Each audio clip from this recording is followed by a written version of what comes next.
Welcome back to New Rockstars. I'm Erik Voss, and now that Captain America Brave New World is on Disney+, let's break down way more details we found upon rewatching this movie. And yes, I'm sure this was all of our repeat viewing of the movie after we all watched it several times in the theaters. Yes, right? We didn't just sit this one out and wait for it to come out on Disney+, and are only now coming to New Rockstars for all the goods? Hey, however you got here, thanks for tapping on this video because I got you covered on all the Easter eggs. And in case you're someone who only watches Marvel movies on Disney+ now, spoiler warning, I will be discussing plot details from the Thunderbolts film that I now consider to be widely held knowledge, as well as some promotional details we've been talking about on New Rockstars concerning Avengers Doomsday. And the best way to support us at New Rockstars is to head on over to nerdride.shop, where we got all kinds of great merch options, like red shirts on Erik Voss, really bringing out the Thunderbolt Ross reds of this pale face, but we got them in all colors, all kinds of great Marvel designs, and yes, they all support us directly. Okay, this film opens with this.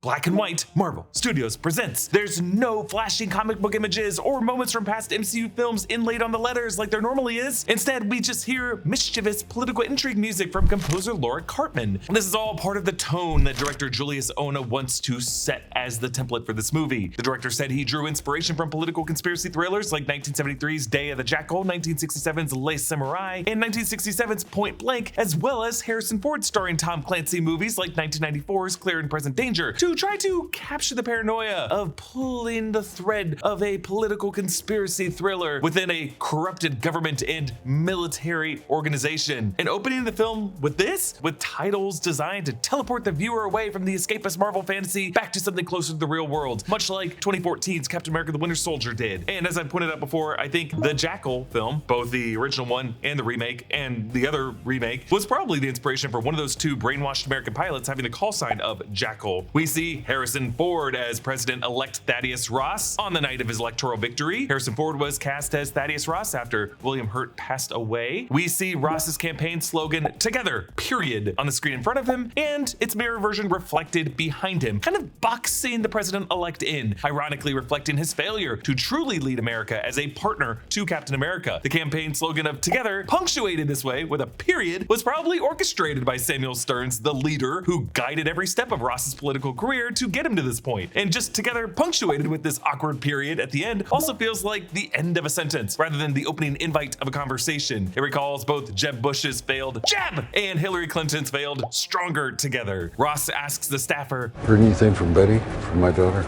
"No, sir." Yes, Betty Ross, Liv Tyler, is Ross's guiding light throughout this film, and she will appear later on. The announcer says, "All right, New Hampshire, we are moments away."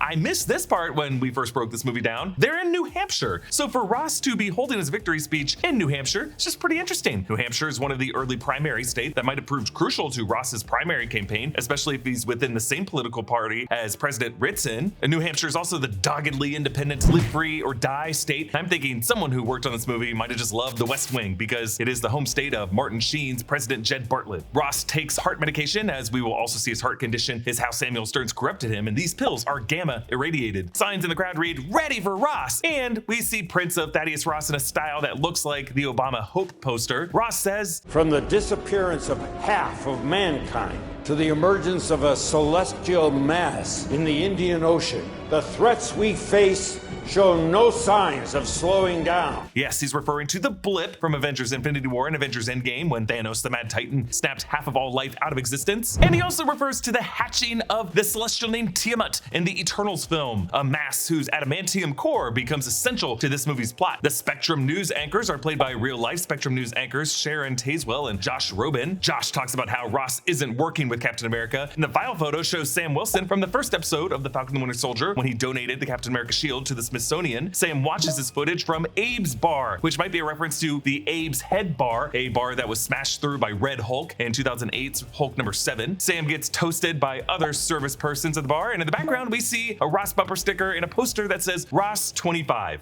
So I I will politely choose to ignore this detail in order to try to make some sense of the very messy MCU timeline. Later, after a time jump, we know this movie takes place in April 2027. So that would mean Ross must have won his election in November 2026, which is already kind of weird because it would mean the MCU election cycle is on off years from our world. But that is how the West Wing works. Their elections were in 1998, 2002, and 2006. So Ross 2025 would just be all sorts of wrong. But it could be for some other office that Thaddeus Ross ran for before running for president, because, you know, various other offices around the country, like the Virginia governor, are on odd numbered years. But that would also be just a little weird because Ross was already a national figure from being Secretary of State. So I think this poster was from like a pre-reshoot version of the movie when they thought that this movie would be coming out earlier. Also on the wall of this bar is a jersey for Howard University, a historically black college. It was also the alma mater of Chadwick Boseman. I wonder if this was a tribute to him because Nate Moore did produce this movie, and the Black Panther films were really the projects he was most involved with at Marvel. We also hear the anchor's voice refer to Ross as the Hulk Hunter, and these news anchors remind us of Ross's past as a 3-star general. Harrison Ford in this clip wears a mustache, recalling William Hurt's look as the character. He kicks over the podium, foreshadowing his swatting of the podium in the Rose Garden as Red Hulk in the final battle. And here, Ross kicking over the podium match cuts with archive footage of him from the 2008 Incredible Hulk film, The Battle of Harlem, as Hulk was thrown by Abomination through a bus. So the edit makes it seem like Ross was the cause of that force. Also, if you listen closely to Harrison Ford and read his lips, he's definitely shouting this. Unwarranted outburst during a press conference.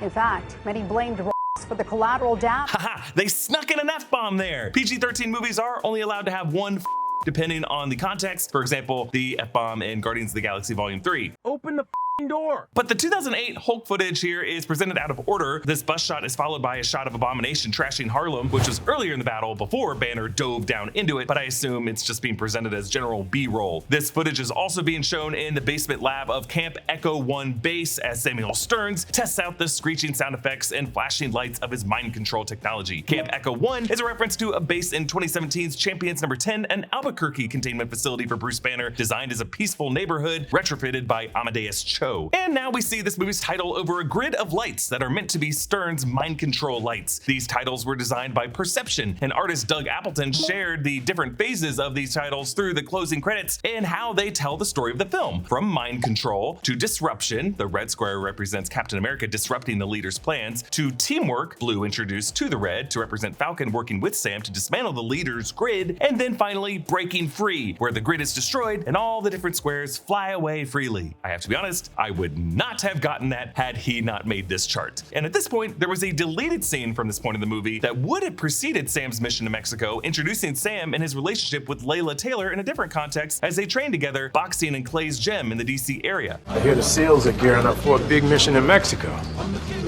That mission's classified. How do you even know about that?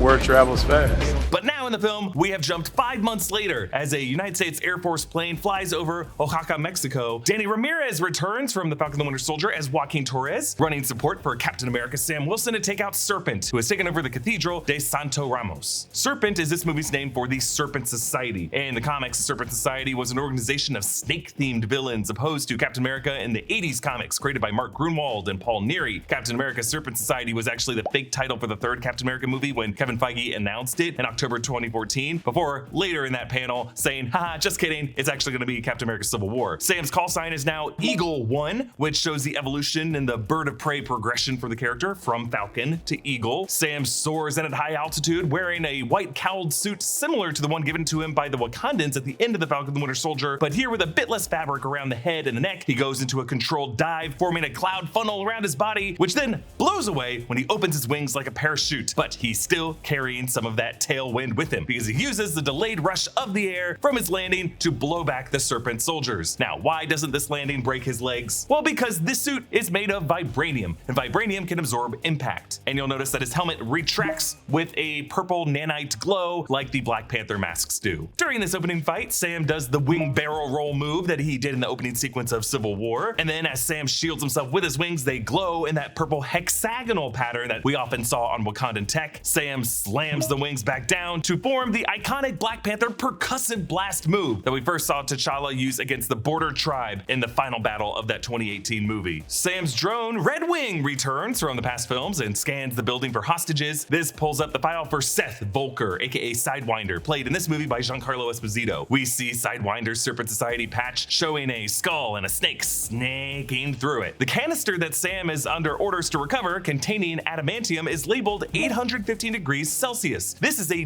deep cut detail. According to the 2008 official handbook of the Marvel Universe, A to Z, adamantium is a man-made substance created by mixing chemical resins, and those liquid resins need to be kept at 1500 degrees Fahrenheit, which when translated to Celsius gets you 815 degrees Celsius. Now, this book, I believe, might also be the same written source of where we got 199999 as the numerical designation of the MCU that everyone quoted Kevin Feige for, even though he never actually said it. So I'm just assuming this is on a bookshelf somewhere at Marvel Studios. Sam finds Sidewinder in the church. This church's floor in stained glass might look familiar because this is the same Westview Abbey mausoleum and chapel in the Atlanta area where Loki Season 1 shot a scene that takes place in 1549 France. Icelandic actor Johan Hakker Johansson plays Serpent Society member Copperhead and fights Sam, saying, "Captain America I dreamt of killing was bigger than you."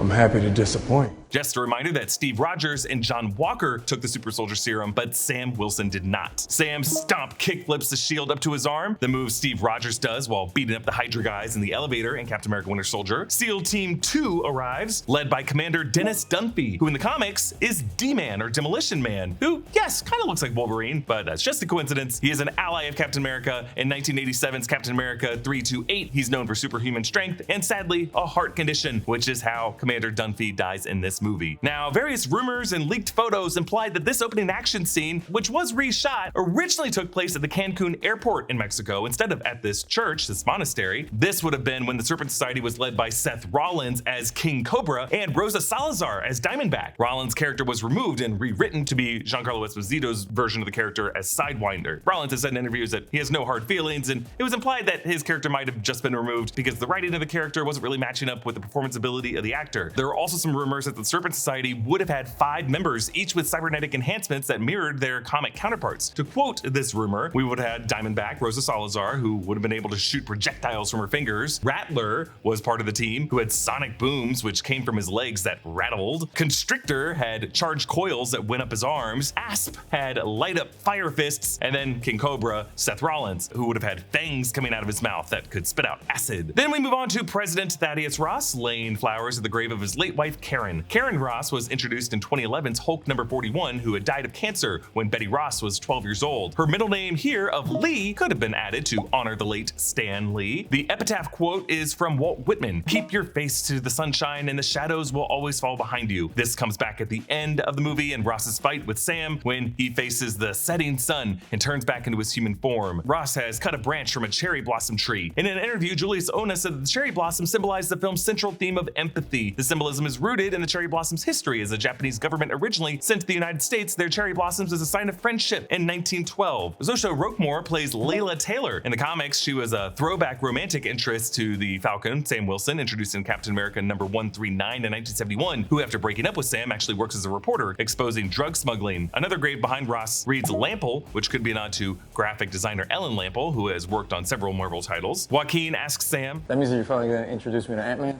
Nope. Remember, Sam was the first Avenger that Scott Lang met at the compound in the 2015 Ant-Man film, so Sam is probably still a little salty from getting bested by Scott in that interaction. They meet Isaiah Bradley, Carl Lumbly returning in the role after the Falcon and the Winter Soldier. This gym is in Baltimore, Maryland, which would put it not too far from where Red Guardian Alexei Shostakov begins in Thunderbolts. The Falcon and the Winter Soldier explored how Isaiah Bradley was a Korean War veteran who was given the Super Soldier Serum against his will when the test worked, and even after a heroic rogue rescue mission that would be comparable to Steve Rogers saving the 107th Infantry in World War II, the government imprisoned Isaiah because they didn't want a public black super soldier. And there he stayed, locked up, until a nurse decades later took pity on him and broke him out. But in The Falcon and the Winter Soldier, Sam was able to exonerate Isaiah, giving him a statue in the Captain America exhibit at the Smithsonian. In the comics, Isaiah Bradley was the sole survivor of 300 black men that the US government experimented on in hopes of recreating the super soldier serum. During World War II, he was sent on a suicide mission and he stole the Captain America uniform and shield before leaving. He survived, but was court-martialed and imprisoned for stealing the uniform. uniform. In this scene, Isaiah punches the punching bag off its chain, just like Steve Rogers did in the 2012 Avengers movie. Sam pulls flags from Isaiah, and we see how he has trained to go toe-to-toe with super enhanced foes much stronger than he is, setting up Sam's battle with Red Hulk in the final act. In the back room, we see posters of Jackie Robinson, number 42 on the Brooklyn Dodgers, a historical figure played by Chadwick Boseman in a movie with Harrison Ford, as well as Kareem Abdul-Jabbar, number 33, when he was still playing for the Milwaukee Bucks before his time with the Lakers, as well as heavyweight boxer Jack Johnson, who rose to prominence in the era of 1902 to 1912, defying all norms at the time as a black boxer, taking on white opponents, and faced a ton of bullshit charges under Jim Crow laws. All three of these guys were groundbreaking black athletes in, at their times, sports that were still very much white dominated. It's the kind of pressure that Sam and Isaiah have found themselves under. Sam reminds us that in Civil War, Ross imprisoned him on the Raft and hounded him and Steve and Natasha for years. Isaiah mocks Sam for trying to do his counseling bullshit on him, referring to Sam's time running counseling sessions for vets that we saw in Captain America: The Winter Soldier. Sam says, I know Ross will never change, but he is the president. Yes, foreshadowing Ross's literal change in this movie. On the ride to the White House, Isaiah says that the suit he wears is the one he wore on his wedding day with Faith. Faith Bradley was mentioned in episode 5 of The Falcon and the Winter Soldier. And we see on the invitation that it lists this day as Thursday, April 16th, 2027. Now, April 16th in 2027 is actually a Friday in our universe, but either way, we're in spring 2027 here. And it's kind of an important date as we look ahead to things like Thunderbolts and how Thunderbolts post-credit scene takes place 14 months after that. Outside the White House, Sam, Joaquin, and Isaiah pose for the cameras. There was likely a deleted scene from this moment because early trailers showed a shot of Samuel Stearns, the leader, in disguise as a member of the press corps on the other side of the street. You can actually see one man in the crowd here with a ball cap tipped down. I think this is going to be part of his appearance instead of the theatrical version of the movie that showed him back at Camp Echo 1 base. There was another version of this movie where the leader was kind of like out and about. So this event is the Celestial Island World Summit, with a logo showing an open hand reaching toward a ring of fire, which feels like a reference to Prometheus, the Titan from Greek mythology who stole fire from the gods and gave it to mortals. That, in a sense, is what Adamantium is in the MCU, with an origin point from the Celestials, the gods of this universe. Joaquin takes a selfie and airdrops it to Isaiah after removing his phone screen guard earlier, setting up Isaiah's phone as a device the leader will use to hijack and brainwash him. The term airdrop throws them both for a kind of loop because, you know, as a Korean War vet and an Air Force test pilot, it would mean something very different to them. Ross meets with Sam and he's sucking on this red lollipop, which he uses as kind of an oral fix to kick his cigar habit and in place of nicotine gum. And yes, red, the color of the Hulk he will become, and of my shirt. He says, Lose the mustache or lose the election. It's fun to think of this as part of the political advice that the leader gave him as he algorithmically gamed out voter preferences. Like we saw Val do a similar thing to test out different hairstyles and grooming styles for Sentry and Thunderbolts. Ross asks Sam to rebuild the Avengers, and Sam says that when Ross passed the Sokovia Accords, he tore the Avengers apart, referring to Ross's legislation in Civil War, though technically as of She-Hulk episode 8, the Sokovia Accords have been repealed in the MCU. After Ross poses for a picture with Sam and the Japanese Prime Minister, there was another deleted scene from this part that was released with the DVD extras, with Ross apologizing to Isaiah for what the government did to him. My friend, I want you to know that what happened to you, I consider to be a stain on our country's history. It was before your time. Yes, it was. But that doesn't mean I can't try and get it fixed. I've got to go do my dog and pony show. Stick around, I'd like to get to know you better. Ross goes into his slideshow presentation about the Celestial Mass, showing an image of Tiamat, the Celestial, in the Indian Ocean. We see the 4 countries who moved in and what they're hoping to get from it. France, excavation, geological stuff, and operations. France has revolutionized the Geological Survey Department. USA, tech development, defense, and medical. New refined material, adamantium, top secret. It's weird that they put the words top secret here, even though they're showing it to all kinds of people in the East Room here. Japan, storage, mining, research, and tech. Japan's leading robotic and defense applications.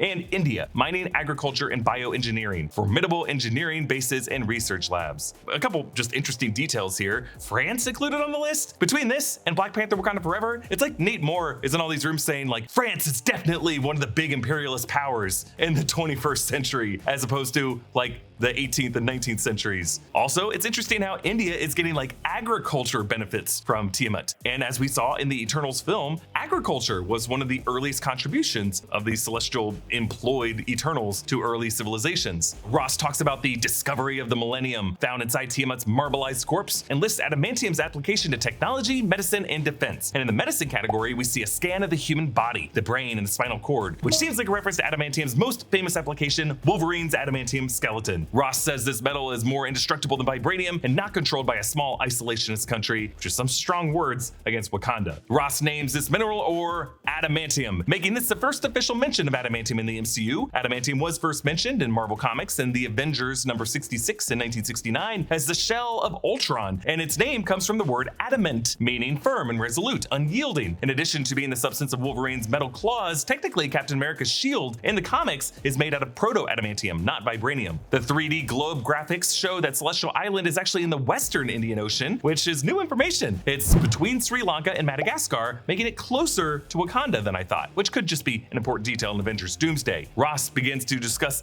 distribution of adamantium, and the world map has lines that arc from Celestial Island to other countries, and the first area an arc hits might be Bahrain, which is where Avengers Doomsday is currently shooting scenes with the Wakandans and the Talokanil. Then the 1959 song Mr. Blue by the Fleetwoods plays. This is the song used by Samuel Stearns. It's reference to his dark web codename in the 2008 Incredible Hulk movie being Mr. Blue. Like the brainwashing the Manchurian candidate, Isaiah suddenly attacks a Secret Service agent and fires on the president. All hell breaks loose. Ruth Bat-Seraph kicks into action. Her role seems to have been reduced in this movie, and it might be a result of Marvel choosing a historically Israeli superhero without thinking about the blowback that they might get for having a hero with a history in the IDF and how that could just kind of put them in the middle of a very controversial, untouchable political issue. At least untouchable for big companies like Disney to take a stand on, although, you know, it shouldn't be that hard to take a stand on that. Ruth tries to shoot Isaiah, but Sam flings a serving tray to knock her gun loose, always finding makeshift shields. And if she were to flip over that shield, she would see that he wrote on it, "Free Palestine." Isaiah leaps off the balcony, a stunt Steve did in Captain America Winter Soldier. They filmed it in a similar way with wires. Isaiah runs out into the World War I memorial and gets arrested. Only now does Isaiah come back to consciousness, telling Sam he can't go back inside and begging the agents not to mess up the suit as it's the one he was wearing when he married Faith. Carl Lumbly gives a heartbreaking performance in this movie. Sam pushes past Secret Service agents to get into Ross's security bunker. Remember, Sam did not take the super soldier serum, so this is just brute strength and Cap confidence that gets him through. At first, it seems like Ross makes an exception for Sam. He stays.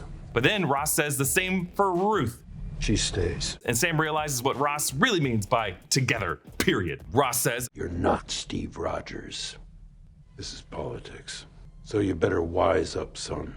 just that added final word of son is loaded with hostility that Ross may or may not be aware of, but that is what Sam reacts to on his way out. Son, who you calling son? Sam. Ross sneaks one of his heart pills, the gamma irradiated ones that Stearns gave him, and in this shot, his hair looks particularly frazzled. Later, we'll see more of the Red Hulk VFX design, and they clearly built on the Mark Ruffalo Hulk template from past MCU movies, all of which had hair tightly buzzed on the sides, so I think that's why Harrison Ford was given this haircut for the movie. We do hear news reporters say, the Justice Department has signaled a death penalty case will be pursued against Isaiah Bradley. Death penalty? That's excessive. In the real world, federal law states that an assassin must successfully kill a president to face the death penalty. Attempted murder of a president is punishable by life imprisonment. Sam calls Joaquin and recalls a friend who is activated by trigger words, obviously referring to Bucky Barnes, who shows up later in this movie. From Ruth's files, we learn the names of the two other service people who attacked the president, Army Colonel Hunter Barcroft and Secret Service Agent Max Ventura. On their paperwork, you can see that Barcroft has a Master's of Science in Strategic and Logistical Tactics, as well as a Master's in Business and Organizational Security Management, 2 masters from Harvard. Also, Hunter Barcroft is the name of an Atlanta-based production coordinator who has worked on Marvel titles, including this film. Good job, Hunter, you got your name in there. Ventura, meanwhile, received a medal in 2019, meaning he survived the blip and helped the president during visits to the Democratic People's Republic of South Korea, I'm assuming. We also see a bit at the end of his paperwork about him taking leadership in something demonstrating the inclusion of racial minorities. So I think Stearns might have chosen this guy as part of a narrative that would make him look sympathetic to Isaiah Bradley's plight and establish a motive for an assassin. A Sidewinder ambushes Sam on the drive in a sequence that seemed to be inspired by the Nick Fury road ambush in Captain America Winter Soldier. Stunt coordinator James Young choreographed both sequences. One cool move that Sam does that's kind of hard to spot initially, he disarms Seth by grabbing the gun and grips the trigger guard to make a kind of arm bracer that he then uses to deflect Seth's flung dagger, but the last of these daggers goes into Sam's chest because, as Isaiah said, it's the last hit that counts. In close-up, we see the blue eye contacts Giancarlo Esposito was given for this role. I see. He teases that his buyer is a man who operates in behavioral statistics. He mentioned there was a 77% chance you'd try to talk me down. Sam holds onto the axe that Seth wedged into his stomach and uses it to deflect one of his shots while running into the salvage yard. Aaron's salvage yard. Could this have been nerdy Aaron, played by DC Pearson, Captain America Winter Soldier? Did the guy move into salvage scrapyard work? The brand of bleach that Sam pours on the radiator is Roxxon, the recurring energy and retail conglomerate that we've seen throughout the MCU. Moving on to this workspace we're now going to call the Falcon's Nest, we see a collection of memorabilia, including a photo of Sam with his former pal Ronald Riley, both of them from the XO7 wingsuit program from the 58th Pararescue Squadron, the partner whom Sam talked about in Captain America the Winter Soldier, who died because Sam was unable to stop his fall, which sets up Sam's big fear with Joaquin later. Behind this photo is Ronald Riley's folded flag to honor his death, and there's a plaque honoring Sam Wilson's service, and a photo of Howard A. Wooten, a Tuskegee Airman. Wooten was training to fly B-52 bombers when World War II ended. This is the official image of the Tuskegee Airmen Foundation. There's also a photo titled Unidentified African American Soldier in Uniform that comes from the Library of Congress depicting a black World War I soldier. And the fact that Isaiah Bradley was incarcerated in front of the World War I memorial puts this picture in a different context, doesn't it? We see a photo of Sam with Bucky Barnes, and actually the production folks just took a red carpet photo of Anthony Mackie and Sebastian Stan from a past appearance at D23 2019 and photoshopped the Capitol dome in the background. Thought we wouldn't notice, but we did. We also see a commendation from the GRC, that's a Global Repatriation Council, the international organization from the Falcon the Winter Soldier that Sam saved from the Flag Smashers. We see a photo of Sam's sister Sarah from the Falcon the Winter Soldier and the family boat in Louisiana from that show. And there's this letter from a kid. Dear Captain America, you're so cool. I wish I was as strong and brave as you. You are definitely my favorite Avenger. Thank you for keeping us safe. Signed, Evie. P.S. You are very patriotic. It's like he has to put this up there to remind himself that the kids of America know he's patriotic, despite what the haters will say. We also see a photo of Sam and Joaquin, with Joaquin doing the Falcon symbol with his hands. There's a Department of Veterans Award for mentorship. We see another kid's drawing of themselves with Sam in his suit from the end of the Falcon the Winter Soldier with I like you, Captain America, written above it. And then at Joaquin's workstation, we see a Miami Heat jacket draped on his chair. Earlier, he wore a University of Miami shirt, making him the only actual fan of any Miami sports team. Yeah, I'm calling you out, people of the 305. You don't actually love your teams. You just do it in this kind of performative way with your stupid, sexy bodies on Instagram. Yeah, obviously, this is a dumpy Jacksonville boy talking here. Portals! Joaquin reports. Ross's advisor, Ruth Bat-Seraph. She was born in Israel and trained in the Red Room. She's ex-widow. So I think originally in the scene, there was a different line wording Ruth's Israeli backstory just in a different way, and they cut away from Danny Ramirez while he recorded his line via ADR to say simply, she was born in Israel. Ross's advisor, Ruth Bat-Seraph.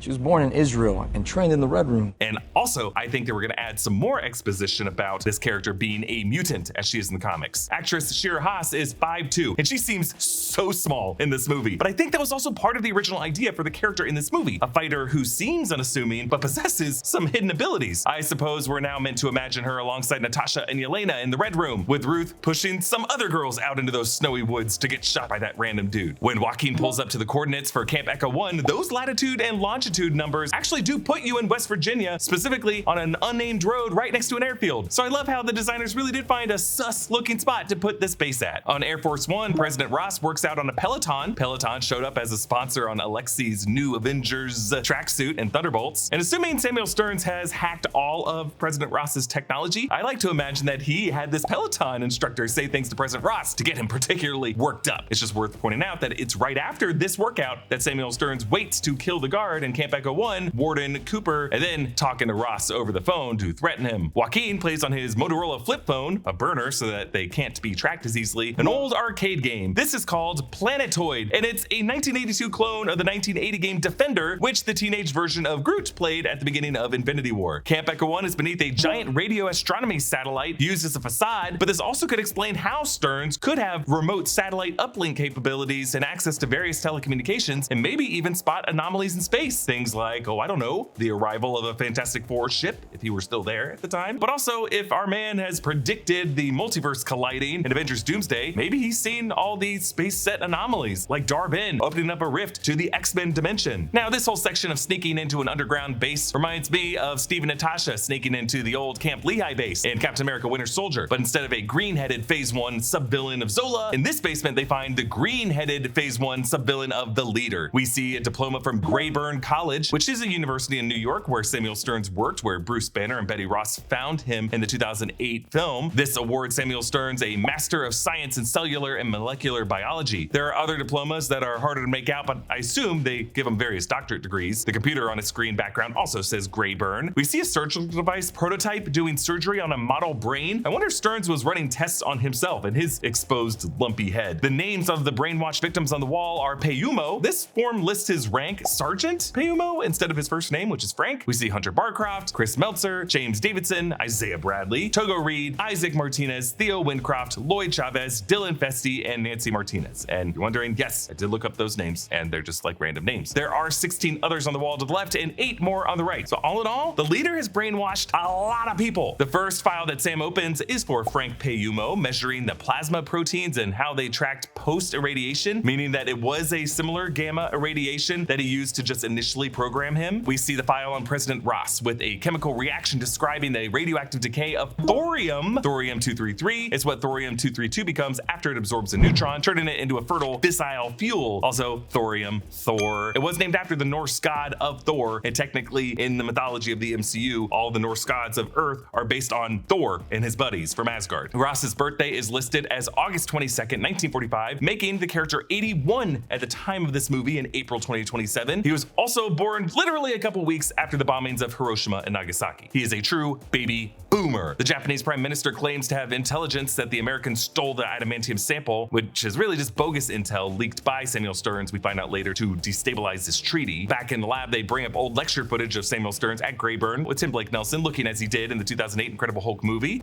Use those incredible brains of yours. Wasn't half bad looking, was I? Yes, those incredible brains of yours, setting up the sight of him. Samuel Stearns appears in the shadows, his one green eye glimmering from the dark, because we know his other eye is kind of milked over, and then he reveals himself. Why does everyone think that I want to kill Ross? Is it because he imprisoned me here without a trial after an infusion of gamma warped the structure of my brain? I love how Stearns choreographs the lighting shifts in this room to put some Elphaba green light on himself, showing a bulging brain-lobed head, suggesting his gamma-enhanced brain bursts through his skull, like a cordyceps fungus clicker in The Last of Us. In the comics, the leader has a smoother green head, and his eyes don't glow green like this, but some depictions do make his head look ridged and bumpy, so it seems like they kind of doubled down on those. In the comics, the leader leads the Intelligentsia, a villainous group that includes MODOK and Egghead, and manipulated Thaddeus Ross to become Red Hulk. But in the MCU, the Intelligentsia was just the name of a sexist website and a group of bros who targeted She-Hulk. Now, after this movie came out, we saw other concept art for the leader created by Marvel artist Ryan Meinderding that would have looked more comic accurate. We've also seen the makeup and prosthetics of what Tim Blake Nelson looked like in the earlier shoots for this movie before all the reshoots. The final version of the leader, I suppose, is meant to be more monstrous and focus on the visual of his brain to emphasize his freaky intelligence. But looking at these previous versions, I don't know if any version of the leader would have worked in this movie, because keeping him in this film at all makes the fourth Captain America movie, in my opinion, more of a sequel to the 2008 Incredible Hulk film than to any other MCU movie, and that's just not a history Sam Wilson has anything to do with. Stearns says that Ross imprisoned him here at Camp Echo 1 for 16 years, developing technologies, health remedies, and political strategies that kept Ross alive and led him to the presidency. Since Stearns seems to have really felt those 16 years, I assume he didn't dust away in the blip and was stuck down here for all those years. Since Ross did dust during the blip, that could have led to Stearns jumping ahead in his advancements in ways that Ross never knew about. And this would also mean that since the dawn of the MCU, Samuel Stearns has been quietly developing super weapons technology, surveillance methods, and other inventions for any part of the US government that was led by Thaddeus Ross. The Sokovia Accords even could have been the leader's idea to divide the Avengers. In a way, the leader and Zemo were both kind of working together and never knew each other. Maybe the leader even knew that doing this would unearth the truth that Steve Rogers' friend, Bucky Barnes, was the one who killed Howard and Maria Stark. Since Thaddeus Ross was there when the Red Room crashed at the end of the Black Widow film, that could have included Dreykov's mind control technology, and maybe Samuel Stearns tweaked that to use it on all of these military personnel. Yes.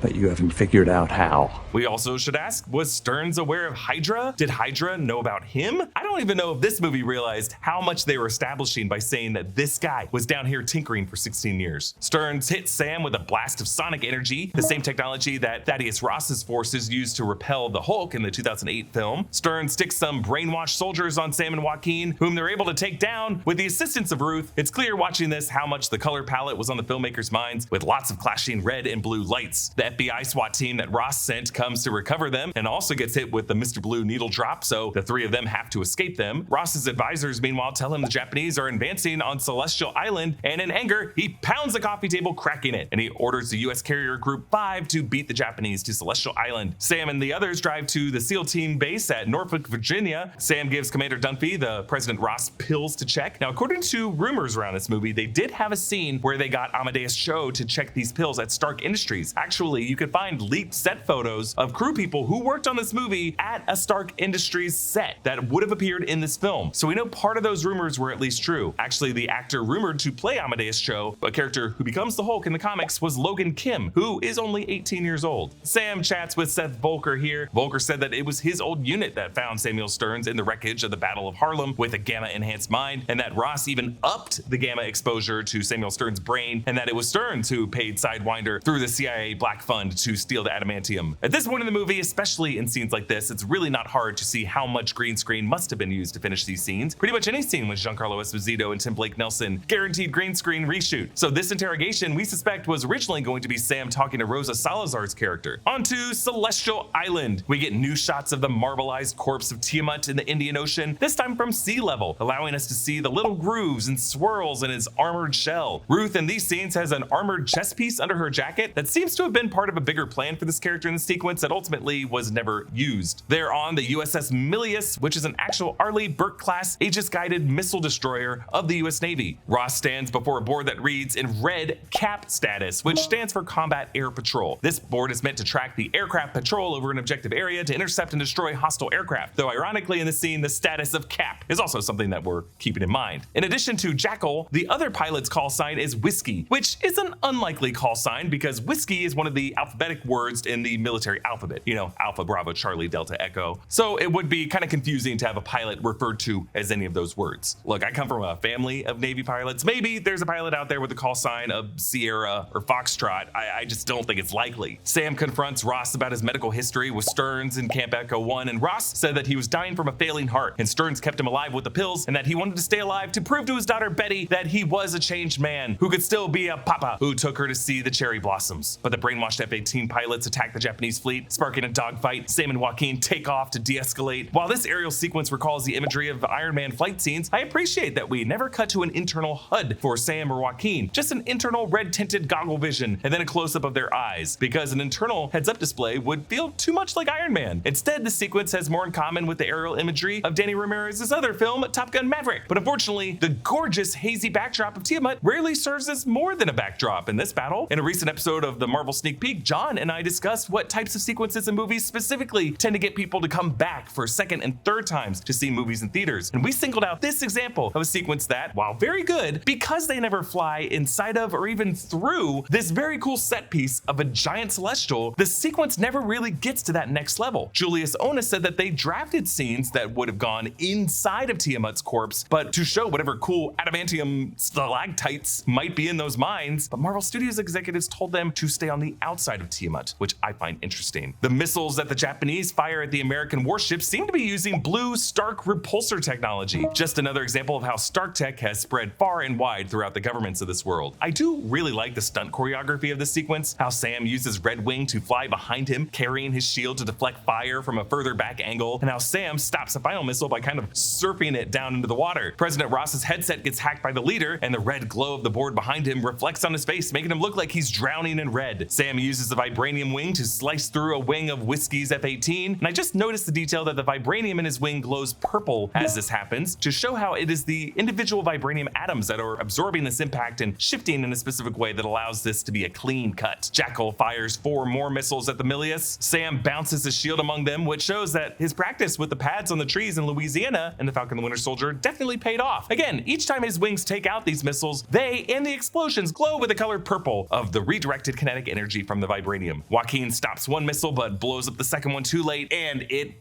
burns him and he drops into the ocean, reminding us of Rhodey's almost deadly injury and his fall in Captain America Civil War. The leader calls President Ross from the home of that retired admiral whom he killed with the admiral's wife and exploits Ross's stress level to try and goad him to becoming the Red Hulk. Ross's eyes turn red, his calves bulge, and he squeezes the metal of the bulkhead. Though I have to share the plot hole that John pointed out here. Why can't Ross just hang up the call? Why can't he just take off the headset? Sam manages to stop Jackal's plane kamikazing into the side of the ship by ejecting him and using his cable to pull the stick up and crash the F-18 in the water beyond the ship. When Japan sees that the US pilots were clearly out of control, both sides back off. As Sam flies over the scene, his helmet vibranium nanites retract in a way that his red visor goes back first and then the rest of the helmet goes back, which I guess establishes that there's some setting where the visor can kind of sunroof back, but the breathing mask stays on. I don't know. I do think we might be done with nanotech helmets, Marvel Studios. We've just done a lot of them. And I'm pretty sure this shot of Ruth telling Sam that rescue recovered Joaquin was definitely green screen. Like they had to come up with something for Ruth to do in this sequence, I suppose. Joaquin recovers at Walter Reed Hospital. Now, in this press gaggle, according to a trailer shot, the leader was supposed to appear going through them wearing an Uncle Sam hat. Not sure why they included the shot in a late trailer when at that point it definitely would have already had to have been removed from the final cut. Sam is greeted by future Congressman James Buchanan Barnes. Bucky appears on his left, which I normally wouldn't say is definitely an Easter egg. Two people standing together is always gonna have someone on someone's left, but the camera did line them up in this particular profile shot for Bucky to suddenly appear on Sam's left side. So I think it was intentional. The two are close in this scene. It's great seeing them back together after everything they went through in the Falcon the Winter Soldier, but in the months after this, Congressman Bucky Barnes will get involved with the Thunderbolts and will end up on the New Avengers. That, according to that movie's post-credit scene, ends up in a conflict between Sam and Bucky in particular. My theory is that Sam wanted them to turn over Bob Reynolds' Sentry, a super soldier who was way too powerful, but Bucky would never do to another misunderstood super soldier what half of the Avengers wanted to do to him in Civil War. Sam said the doctors had to restart Joaquin's heart. Whoa.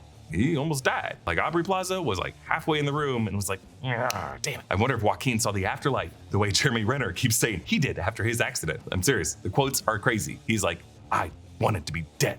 I was mad that I came back to life. Sam asks Bucky about Steve Rogers. How many alien invasions did he stop again? 2. I'm assuming those 2 were the Chitauri in the Battle of New York and Thanos' forces in Infinity War and Endgame, but also Sam and Bucky both helped stop that second one as much as Steve did. Sam wishes he took the serum and says that Steve made a mistake giving him the shield, but Bucky says that taking the serum wouldn't help him protect everyone he cares about. Steve gave people something to believe in, but you give him something to aspire to. Did your speechwriters help you with that? They did, yeah, the ending a little bit. Did you like it? It was good. Solid B+. Emotional. Very. I felt it. But just enough. I love this. He also does a kind of politician hand gesture that looks like something he did while playing Donald Trump in The Apprentice. Dunphy takes a call. Dunphy, you check out my report? All right, what am I looking at? Those pills you gave me are loaded with gamma radiation, engineered to be absorbed into the blood.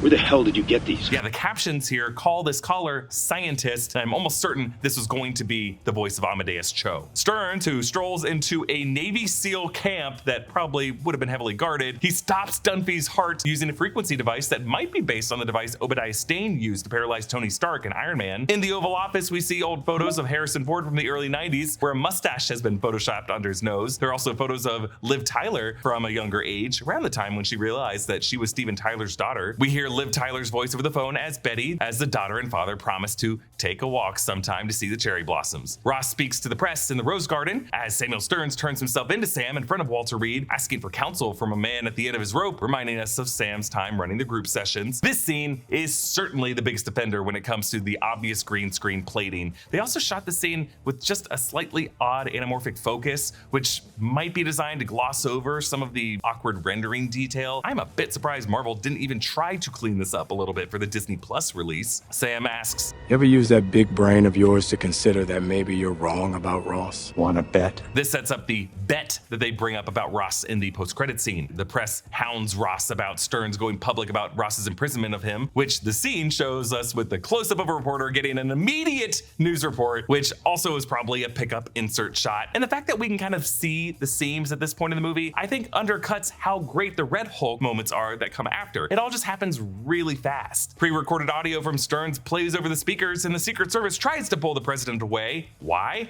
I don't know. For all they know, he's just getting a little angry. Is it the Secret Service's job to pull away an angry president going on a rant? For our past several presidents, our Secret Service hasn't gotten in the way when our presidents kind of go off the rails during a press conference. That's a job of, like, I don't know, chief of staff, press secretary, but it's too late. Ross is too mad, and it happens.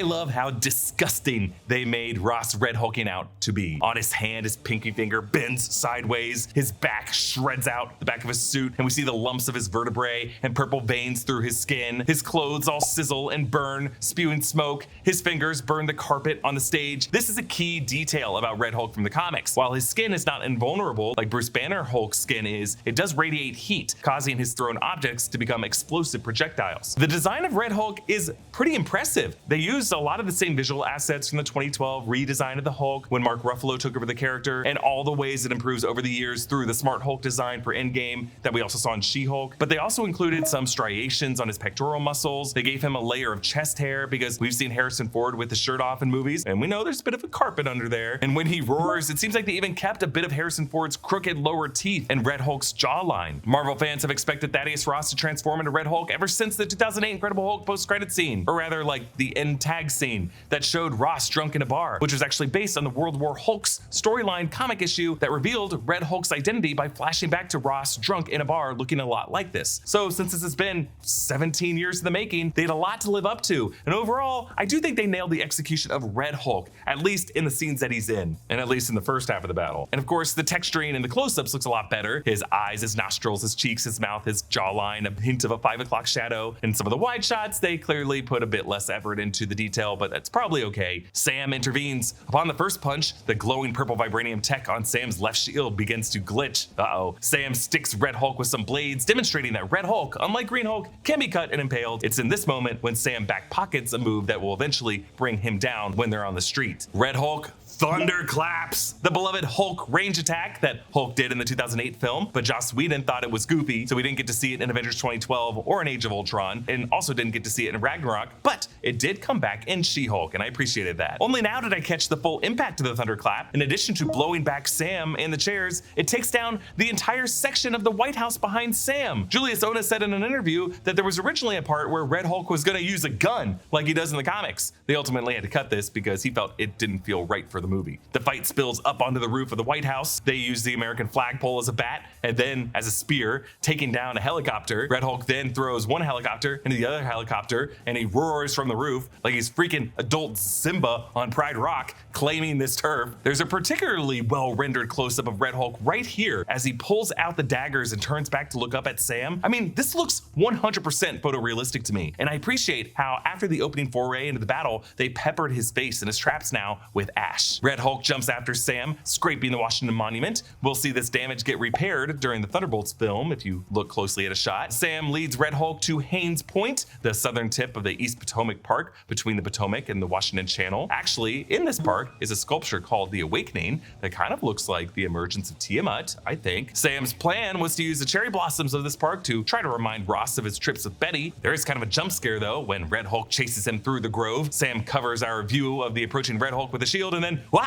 Red Hulk is right there, and then wham, he hits him into the street. This leads to a showdown on the road, where here, some of the green screen plating and at least a soundstage set really start to be more evident. Sam uses his 2 drones as he charges, flips over Red Hulk, uses his wings to cut his back, and then has the drones laser the cut. But Red Hulk uses that lamppost to bat one of the drones and swing it at Sam, sending him bouncing off the cars. Red Hulk ignites one of these cars and tosses it, and Sam leaps over again, slicing it, looking cool, but doesn't get to enjoy this hero trick shot for too long because now Red Hulk is ready for him. He batters the vibranium dome Sam forms with his wings, weakening them, and when Sam tries to fly away, yikes, Red Hulk grabs the wing. Sam tries to ricochet the shield, but Red Hulk's ready for that one too, wedging it in the pavement so that Sam wouldn't be able to pry it out now. It is scary to see Red Hulk learning throughout this battle. Red Hulk rips off Sam's jetpack and tries to crush Sam's head under the helmet. Just Red Hulk's hands being that close to Sam's head is a kind of scale difference that really makes us nervous that we're about to see a skull get crushed in. I remember feeling feeling a similar dread when Thanos grabbed Tony Stark by the head in Infinity War. Sam kicks the dagger that's still wedged in Red Hulk's stomach, and now with one wing left, the vibranium glow going haywire from what must be an imbalanced generator, Sam uses the sharp point to stab Red Hulk through the midsection. This overloads the vibranium kinetic energy, causing a percussive blast to blow them all back. But Red Hulk rises from under a car, leading us to this final speech that I gotta say looks really green screened. Anthony Mackie is definitely on a green screen for these shots. He gives a speech trying to appeal to Ross's goodness as a father. And I'm sorry to point out the green screen so much, but these are like critical moments that the movie needed to get right and needed to feel like it was a moment between two characters. So to not shoot this in a realistic looking setting really just undercut a critical moment for themselves. The first few cherry blossom petals burn when they land on Ross's chest, but as he calms, when he holds his hand out, one lands on his palm and it does not burn. And I love this detail. In a way, it's kind of like Natasha's son's getting real low hand move on Hulk. Now, there were rumors that Ross was initially going to die in this battle, and that Adamantium would have played a role in it. Apparently, Adamantium was going to have the ability to leech gamma radiation, and Sam would have used it throughout the fight to drain Ross of his power. This would have led to the explosion at the end of the fight, combining with his heart problems, killing him. But Adamantium having the ability to leech gamma radiation after Marvel has shown us a Hulk fighting another universe's Wolverine and Deadpool and Wolverine, I feel like there's some interesting theories we can get out of that. Isaiah Bradley gets released from prison. That's 3-0, man. Yes, he's calling back their flag sparring training in the earlier scene because Sam never got to the third flag. And I just noticed that Sam has not changed out of his battered and burned suit, meaning that he came straight to this prison after the battle and waited for them to follow through on releasing his friend. The newscaster gives us this movie's one mention of the title. Worldwide talks continue in the arms race for the newly discovered element as we enter the brave new world of adamantium. Executive producer Nate Moore, when asked about adamantium being in this movie, had an interesting statement about adamantium's MCU origin as coming from the Celestials as being something unique to this universe and will play an important role in the franchise's future X-Men plans. I theorized it could even play into Dr. Doom's new mask same task strategy of a suit of armor around the world, and adamantium arriving to the 616 universe in the form of a celestial pimple on the planet could put a particular target on this planet in this universe. We return to the Raft, the floating island prison. Ross is now in the cell, wearing the same blue jumpsuit that Sam and the others wore when Ross locked them up in that movie. We learn that Ross resigned and accepted his sentence, and Japan upheld the treaty, which is now called the Ross-Ozaki Accords. You can see another prisoner in the neighboring cell that I thought might be Zemo, who did end the Falcon the Winter Soldier back in the Raft reading his books like this guy is reading, but I don't know, the shape of the other prisoner's head also makes him look a bit like the leader. I don't know why they would put them on the same level, because it does kind of look like in the post-credit scene that Sam is on a different floor than he is in this scene. Liv Tyler cameos in the scene as Betty Ross, making peace with her father. Does look like another green screen plate, I gotta say. There was a different deleted scene that they showed all over the trailers. A funeral that we know from set photos that Betty Ross would have been at. So I think that was part of an old version of this movie that had Ross not surviving that battle. We end the film with Sam and Joaquin. Because if I'm not on point, I feel like I let down everyone else who was fighting for a seat at that table. That's pressure, man. It weighs on you. Sam taking his job that seriously might explain why he doesn't take any excuses for Bucky and the New Avengers and goes as far as filing a copyright infringement lawsuit. Sam tells Joaquin how to do the aerial kick move that Joaquin asked about earlier in the movie. Joaquin and Sam joke. I'm just saying, maybe you have like the Wakandans on speed dial and could get me a hookup. You're gonna ask the Wakandans for a hookup. Yeah. Based on set photos for Avengers Doomsday in Bahrain, Sam and Joaquin will kick it with the Wakandans. In the post-credit scene, Sam visits the leader on the Raft. I've seen it in the probabilities. Do you think this is the only world? We'll see what happens when you have to protect this place from the others. Like Doctor Strange foreseeing the 14,605 possible futures, the leader has run the numbers to the inevitable incursions and the multiversal collision in Avengers Doomsday. Big thanks to Noah Chen and Gina Ippolito for helping me research all these new details in Captain America Brave New World. Comment down below with your thoughts, and a special thanks to one of our YouTube members, Jeremy Dunham, who supports us at the executive producer level. Follow me at Erik Voss, subscribe to all channels in the New Rockstars network for breakdowns and news coverage of everything you love. Thanks for watching, and I'll see you next time. Bye.